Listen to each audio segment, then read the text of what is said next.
Dans certaines régions reculées des États-Unis, il existe encore des groupes de mormons fondamentalistes qui vivent selon leurs propres règles.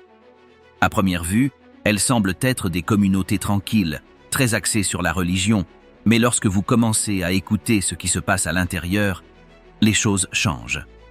Il existe des règles étranges, des coutumes surprenantes et des façons de vivre le sexe que personne ne peut imaginer. Ce qui pour beaucoup est quelque chose d'intime et de personnel, pour eux est plein de conditions, de règles et d'attentes.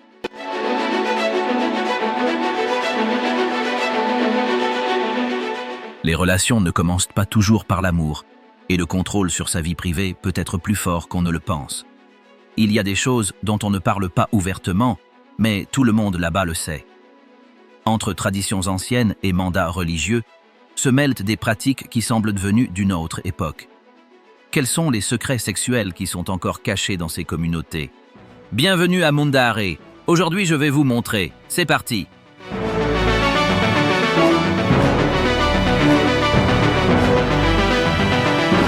La chambre du repentir. Confession forcée du désir. Dans chaque église mormone fondamentaliste, il y a une pièce dans laquelle tout le monde a peur d'entrer. Il n'a pas de nom officiel, mais sa fonction est connue. C'est là que se déroulent les entretiens les plus délicats. C'est censé être un lieu d'aide, mais pour beaucoup, c'est un lieu de pression. Tout commence par un appel. La raison n'est pas expliquée. Ils disent simplement qu'il faut parler. La personne entre, s'assoit, et doit raconter devant un chef ce qu'elle a ressenti, pensé ou fait. Les questions sont claires.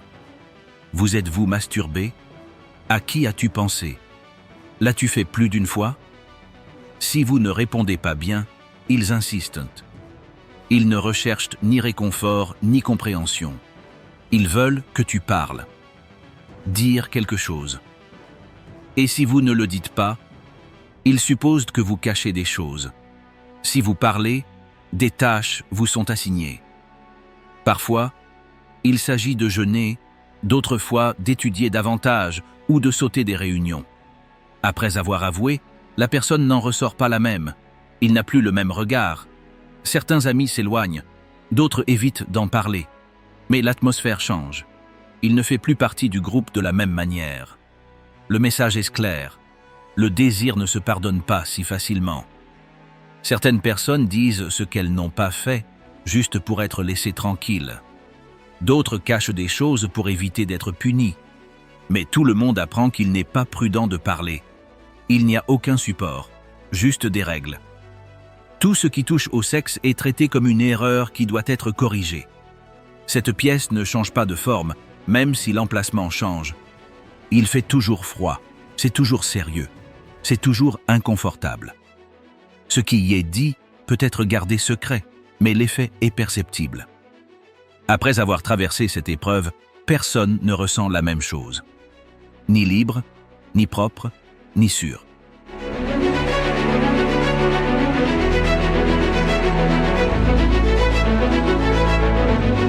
Mariages éternels. Lorsqu'un couple se marie dans ces communautés, il ne s'agit pas simplement de signer un morceau de papier. Ils concluent un pacte qui, selon eux, va au-delà de la vie. C'est ce qu'on appelle le scellement éternel. Cela signifie que cette union n'est jamais rompue, même après la mort. Mais ce n'est pas seulement une question symbolique. Cet engagement inclut également la vie sexuelle. Le sexe dans le mariage n'est pas considéré comme un choix libre, mais comme une partie obligatoire du chemin spirituel. Ne pas avoir de relation peut être une source d'inquiétude au sein du groupe. Si quelqu'un avoue qu'il ne se sent pas intime avec son partenaire, il lui est conseillé de demander conseil au leader ou même de recevoir des visiteurs pour l'aider à se reconnecter. La pression n'est pas explicite, mais tout le monde la comprend. Il existe des discours qui enseignent que l'intimité entre époux est un devoir qui entraîne des conséquences en cas de négligence. On attend des hommes qu'ils dirigent et des femmes qu'elles soient toujours prêtes, car cela renforce l'équilibre du foyer. Si un couple a des problèmes sexuels, la faute incombe souvent à la personne qui refuse ou qui se lasse. Cela est interprété comme un manque spirituel. Il existe également des règles internes qui limitent ce qui peut être fait au lit. Tout n'est pas permis, même si vous êtes marié. Certains dirigeants expliquent ce qui est bien et ce qui ne l'est pas. Il y a des limites aux horaires, aux manières de s'exprimer, à la fréquence. Ce n'est pas discuté ouvertement, mais si ces règles sont enfreintes, il peut y avoir des conséquences au sein du groupe. Les jeunes couples reçoivent des avertissements avant même de se marier. On leur dit que la sexualité est sacrée, qu'elle ne peut être souillée par des désirs extérieurs au cadre du mariage. Certains reçoivent même des instructions spécifiques sur la façon d'agir lors de leur première nuit ensemble. Le but est d'éviter tout doute ou improvisation. Au fil du temps, de nombreuses femmes ont déclaré qu'elles ne pouvaient pas dire non sans se sentir coupables. S'ils refusaient d'avoir des relations sexuelles, on leur faisait sentir qu'ils affectaient leur union spirituelle. Certains ont appris à se taire. D'autres ont accepté parce qu'ils ne voulaient pas paraître froids ou déconnectés de la foi. Les hommes étaient également sous pression, mais dans une direction différente. On leur demandait de prendre l'initiative, d'être cohérents et de ne pas échouer. Le concept de Fessi, famille éternelle, est si répandu que même le désir sexuel devient une façon de montrer son obéissance. Une relation intime ne se vit pas seulement entre deux personnes, mais avec le sentiment d'une attente collective. Quelque chose qui devrait rester actif, même s'il n'y a plus de connexion ou de désir.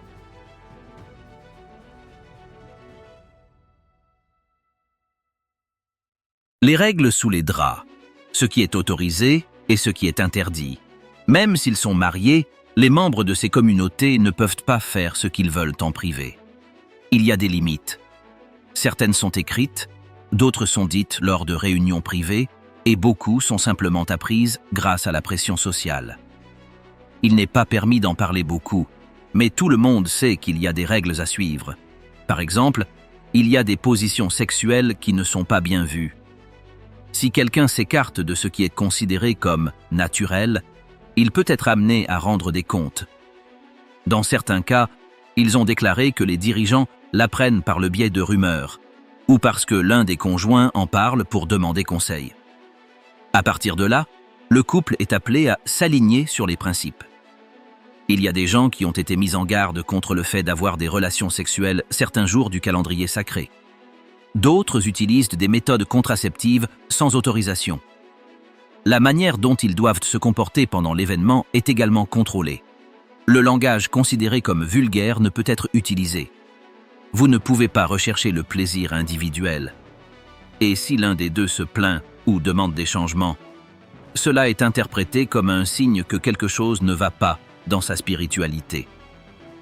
Dans de nombreux couples, la femme n'a pas la possibilité de dire ce qu'elle aime ou n'aime pas. On attend d'elle qu'elle accepte tout ce que son mari décide. Il y a des cas où elles ont essayé de parler du sujet avec d'autres femmes, mais même entre elles, on n'en parle pas beaucoup. La sexualité est passée sous silence, comme si c'était quelque chose de honteux, même si elle est autorisée au sein du mariage. Parfois, les dirigeants proposent des séances de conseil au couple. Lors de ces rencontres, ce qui est bien et ce qui ne l'est pas est renforcé. On parle du sexe comme d'une bénédiction, mais sous certaines conditions. Si le couple ne respecte pas ces conditions, il risque de perdre sa dignité d'entrer dans le temple ou d'être considéré comme non engagé. La peur de briser ces règles empêche de nombreuses personnes d'explorer quelque chose de nouveau avec leur partenaire. Ils préfèrent s'en tenir à l'essentiel, à ce que font les autres, pour éviter les risques. Cela crée des relations mécaniques, où le contact intime devient une routine marquée par des règles invisibles. Même quand tout semble aller bien, il y a une sorte de surveillance constante. Si quelqu'un change d'attitude ou semble distant, les autres membres peuvent te demander. Et si des rumeurs se répandent, même s'il n'y a aucune preuve, elles peuvent toujours être portées à leur attention. Ce qui se passe dans la pièce n'y reste pas. Cela peut arriver aux oreilles des dirigeants ou des membres de la famille, et à partir de ce moment, cela devient une affaire communautaire.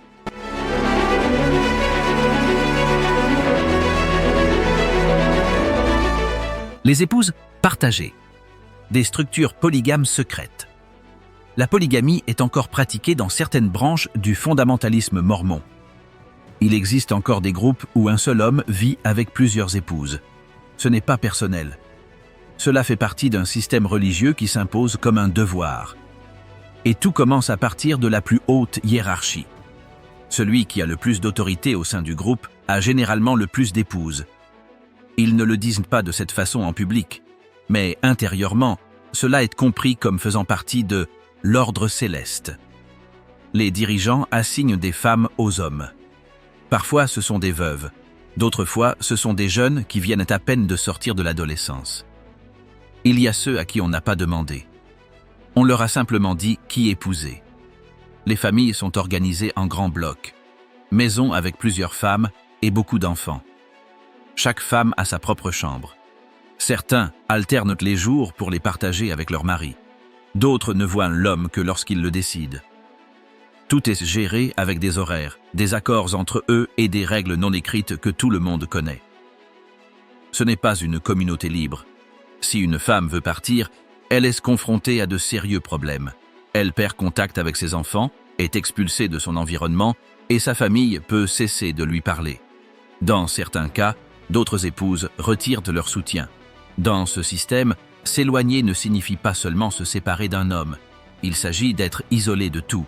L'intimité n'est pas non plus comme dans un mariage ordinaire. Certaines femmes ont des relations avec leur mari 1 ou 2 fois par semaine. D'autres passent des mois sans qu'ils les touchent, mais ils ne peuvent pas se plaindre. S'ils disent quelque chose, ils peuvent être réprimandés. Il y a ceux qui l'acceptent avec foi. D'autres parce qu'ils n'ont aucune issue. La relation entre les épouses n'est pas toujours paisible. Il y a de la jalousie, de la compétition, des tensions silencieuses. Mais beaucoup apprennent à vivre ensemble pour maintenir la stabilité de la maison. Les plus âgés enseignent aux plus jeunes. Ils leur expliquent comment ils doivent se comporter, ce qu'ils devraient permettre et ce qu'ils ne peuvent pas dire. Dans la partie officielle de la Grande Église, cette pratique est interdite. Mais dans ces groupes dissidents, la polygamie continue de fonctionner comme base. Ce n'est pas dans une brochure, c'est une pratique quotidienne. Et derrière l'idée du mariage céleste, il y a un système où le désir de l'homme devient doctrine.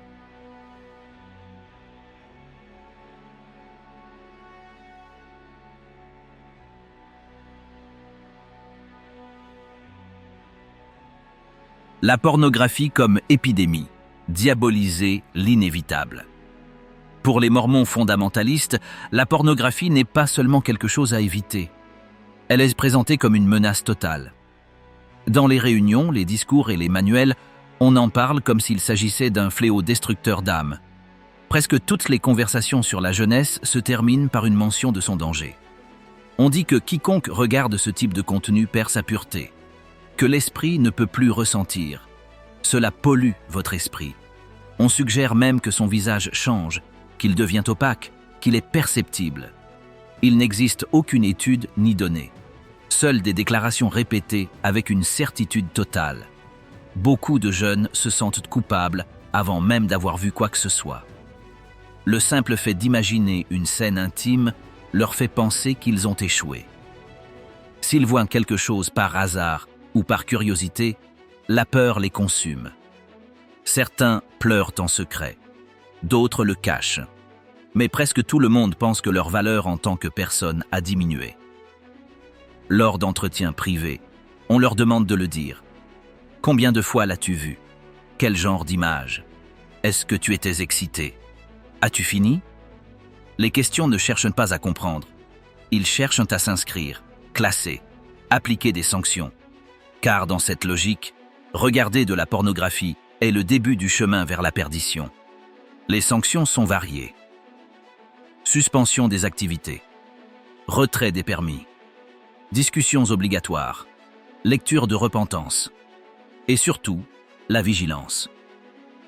À partir de ce moment, tout mouvement peut être interprété comme un signe de rechute, même si plus rien ne se passe. Certains dirigeants proposent des solutions qui aggravent le problème. Vérifier les appareils, mettre des filtres, appeler tous les jours pour demander si c'est tombé à nouveau. Tout cela génère plus d'anxiété, plus d'obsession, plus de culpabilité. Il y a des jeunes qui finissent par penser au sujet tout le temps, même s'ils ne voient plus rien. Les femmes reçoivent également des avertissements. On leur dit de ne pas consommer ce contenu, même par erreur. Cela les rend impurs, moins dignes. Que s'ils se marient avec cette histoire, ils sont contaminés. Beaucoup finissent par réprimer toute leur sexualité. L'idée n'est pas d'empêcher, c'est pour contrôler. On ne parle pas d'éducation. Il n'y a aucune explication de ce qui est sain ou courant. C'est seulement condamné. Et cela laisse beaucoup de gens sans outils, sans véritable conseil, et avec une peur constante de quelque chose qui, en réalité, fait partie de la croissance de toute personne.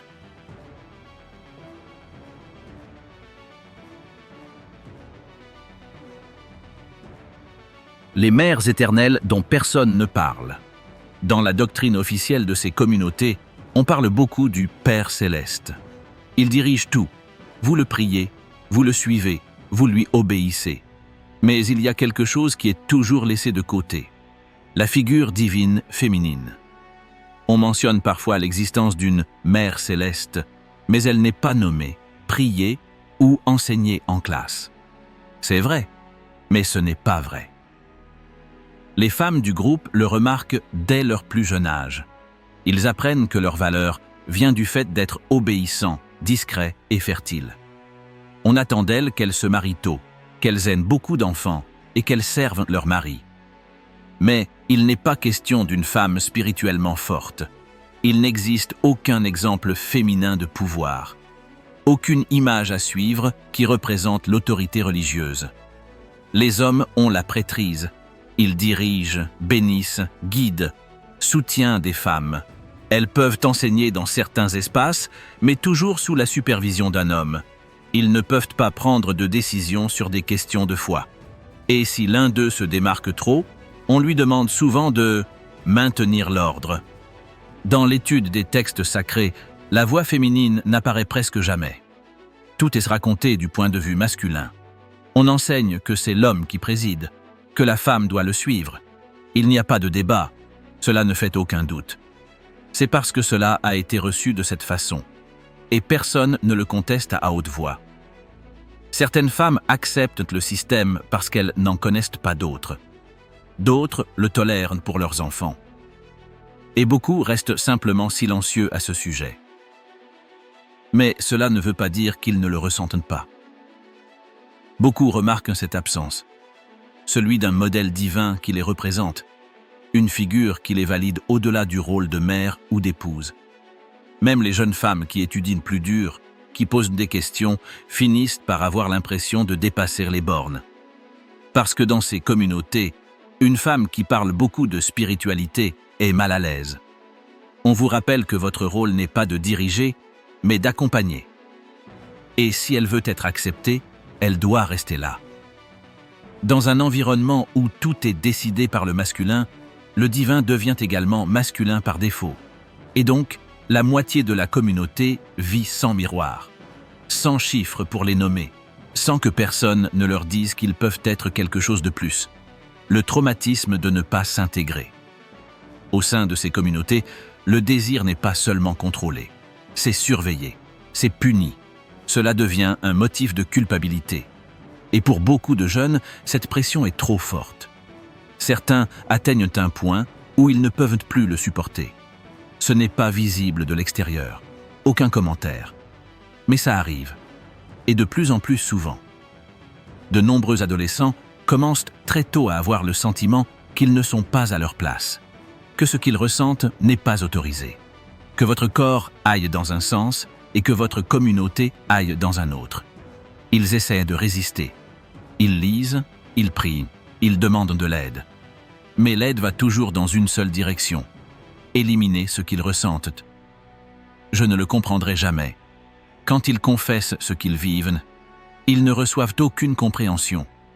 Ils reçoivent des tâches. Isolement. Les punitions. L'idée qu'ils peuvent être réparés. Et ça fait mal. Parce qu'ils sentent qu'il y a quelque chose qui ne va pas chez eux. Que son existence est une erreur. Ceux qui déçoivent leur famille, leur groupe et ce qu'ils croient être Dieu. Certains tentent de s'adapter. Ils se marient sans désir. Ils font comme si tout allait bien. Mais à l'intérieur, ils se brisent. Ils vivent dans la peur. Chaque pensée devient une menace. Chaque souhait est une bombe qui peut exploser à tout moment. D'autres s'isolent. Ils arrêtent de parler. Ils perdent de l'énergie. Ils ne trouvent aucun sens à rien. Et comme personne ne leur demande vraiment comment ils vont, ils disparaissent peu à peu, jusqu'au jour où ils prennent des décisions extrêmes. Parfois, ils s'automutilent. D'autres se suicident. Quand cela se produit, la communauté reste silencieuse. On parle de maladie, de tristesse. La répression n'est jamais évoquée. On ne se demande jamais si la doctrine a quelque chose à voir avec cela. Et ainsi, le schéma se répète. Ce qui était un effondrement provoqué par des années de déni est recouvert de paroles douces.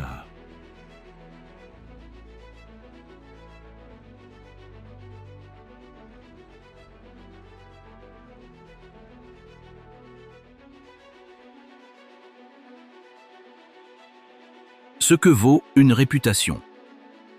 Au sein de ces communautés, la réputation ne se construit pas sur des réalisations ou des idées.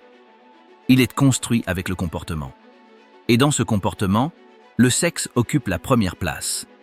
Savoir qui a eu des contacts avec qui n'a pas réussi à contrôler ses impulsions, qui est allé au-delà de ce qui était permis, est presque une obsession collective. Dès le plus jeune âge, chacun comprend qu'être pur est sa plus grande valeur, peu importe combien ils étudient, combien ils aident ou comment ils traitent les autres. S'il y a un soupçon qu'ils ont fait quelque chose de mal à quelqu'un, leur image change, parfois sans preuve. Il suffit que quelqu'un parle. Une conversation déplacée peut ruiner la vie d'une fille. Un geste, une proximité, une rumeur. Son nom fut bientôt évité sur certaines listes. Il n'est plus choisi pour certaines tâches. Certaines personnes arrêtent de la saluer comme avant. Et même si personne ne le dit ouvertement, on ne le voit plus de la même manière. Cela arrive aussi aux hommes, mais différemment.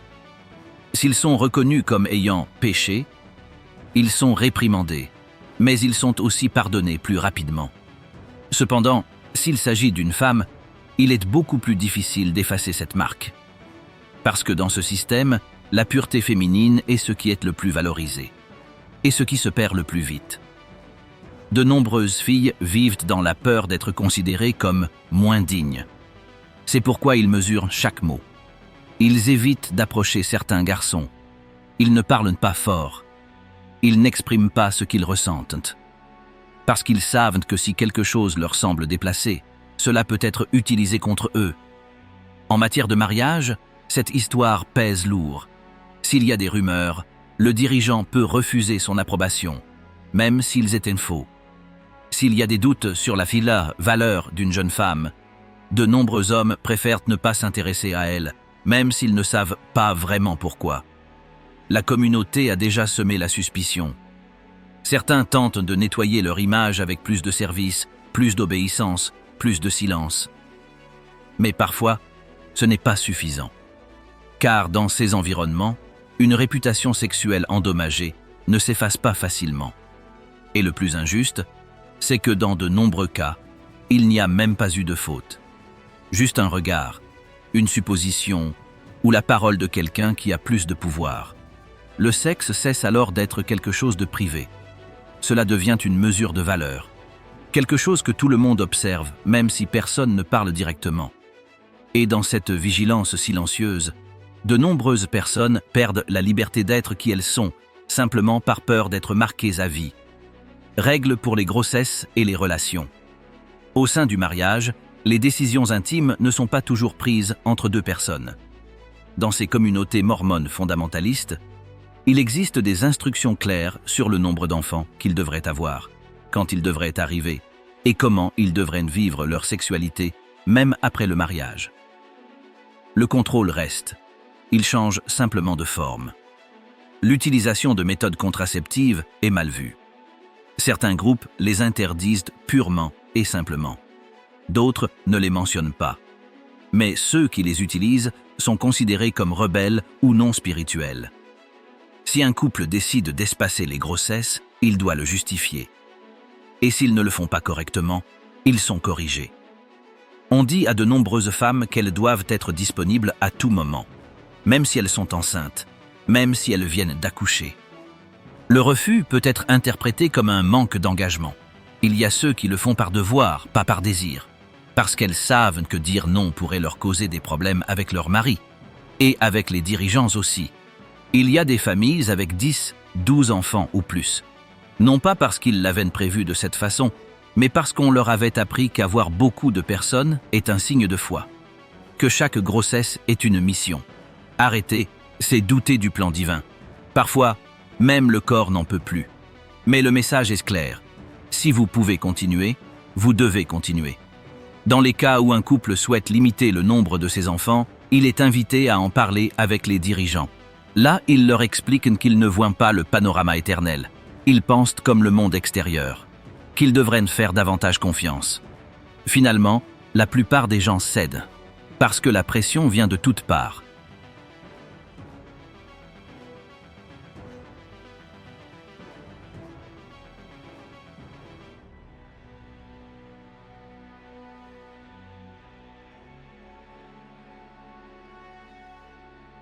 Ce que l'on perd en étant expulsé.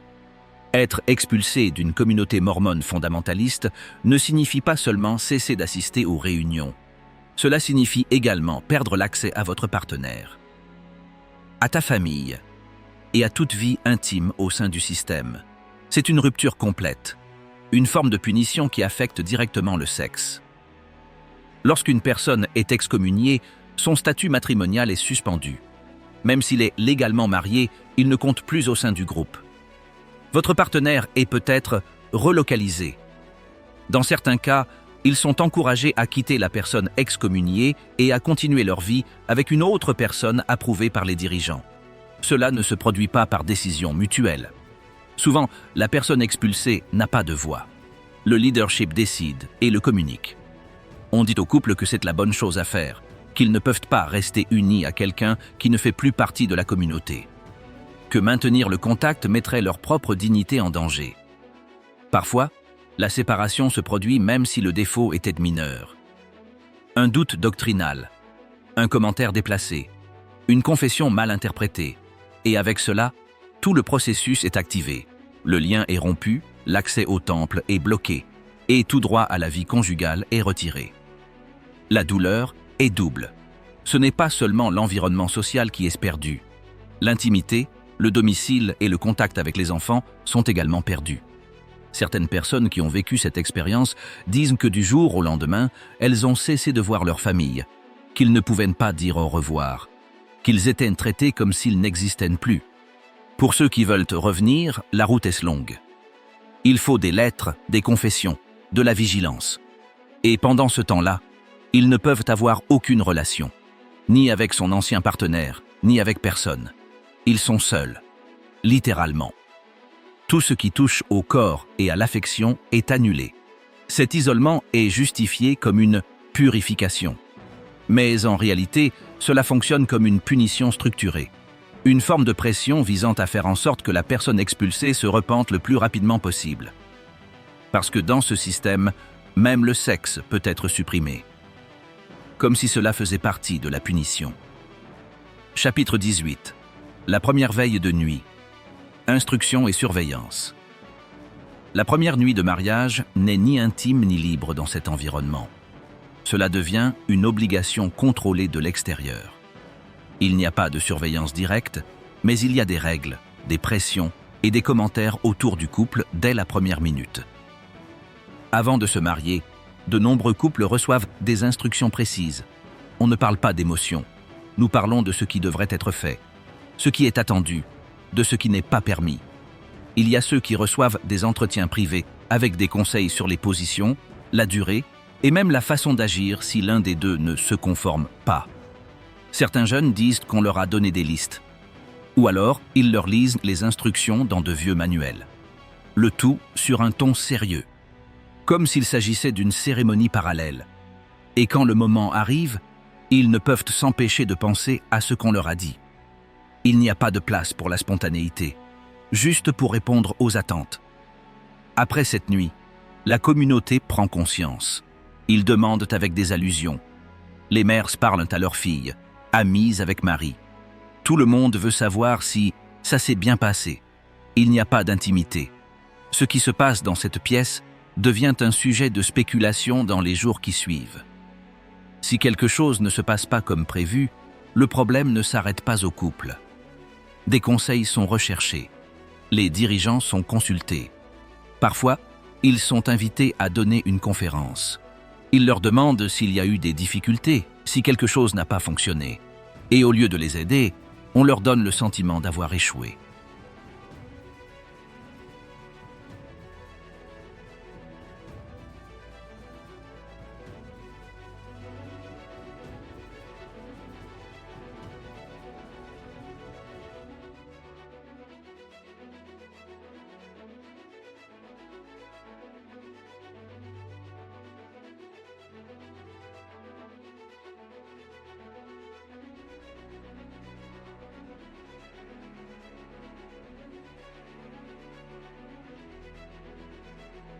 Échange d'épouses entre dirigeants. Dans certains groupes mormons fondamentalistes, il existe des situations qui ne sont pas mentionnées publiquement mais qui sont connues de tous. L'une d'entre elles est le transfert d'épouses entre hommes au pouvoir. Il ne s'agit pas d'un échange. Elle est justifiée par des mots religieux, révélation, mandat spirituel, inspiration divine. Mais dans la pratique, il s'agit de réaffectation imposée sans véritable consentement. Lorsqu'un dirigeant dit qu'il a reçu une indication selon laquelle une certaine femme devrait changer de mari, personne ne le remet en question. La femme ne choisit pas. Le mari actuel ne décide pas. L'ordre est exécuté. Parfois en quelques jours. Tout reste entre eux, sans documents officiels, sans explication publique. Seul le changement est communiqué et l'obéissance est attendue. Ces réaffectations ne sont pas toujours dues au veuvage ou à la séparation. Dans certains cas, la femme était mariée et vivait normalement. Mais il est déterminé que sa nouvelle place est avec un autre homme, quelqu'un de rang supérieur, ou quelqu'un qui en a besoin pour accomplir un objectif sacré. On dit à la femme que cela fait partie du plan de Dieu, ce que vous devez accepter avec humilité. Que votre obéissance apporte des bénédictions. Parfois, on vous donne le temps de vous adapter. D'autres devraient emménager immédiatement. Si vous doutez ou posez trop de questions, on vous accuse de manque de foi. L'ex-mari doit accepter la décision. Même si je ne suis pas d'accord, même si c'est cassé, on vous dit de faire confiance. Que l'ordre divin ne soit pas remis en question. Il y a ceux qui le font en silence. D'autres s'effondrent de l'intérieur. Mais personne n'ose l'arrêter. Car s'opposer à une révélation équivaut à se rebeller contre la structure tout entière. Les autres femmes regardent. Certains ressentent de la peur. Parce qu'ils savent que cela peut leur arriver. Que si un dirigeant dit que sa place n'est plus là où il devra partir. Pas à cause de problèmes conjugaux, pas par choix, uniquement par hiérarchie. Ces réaffectations n'ont ni date ni logique visible. Elles se produisent lorsqu'un leader le déclare, et personne n'exige de preuves. La communauté l'accepte comme faisant partie de son système. Un système dans lequel même le partenaire le plus proche peut disparaître sur ordre d'un autre. Pour ceux qui le vivent, ce n'est pas une révélation. C'est perdre son partenaire. Il est séparé sans raison personnelle. Il s'agit de voir comment quelqu'un d'autre occupe cet espace. Et pour les femmes, c'est traité comme des pièces qui peuvent être déplacées, modifiées et transmises. Il n'y a pas d'autre solution.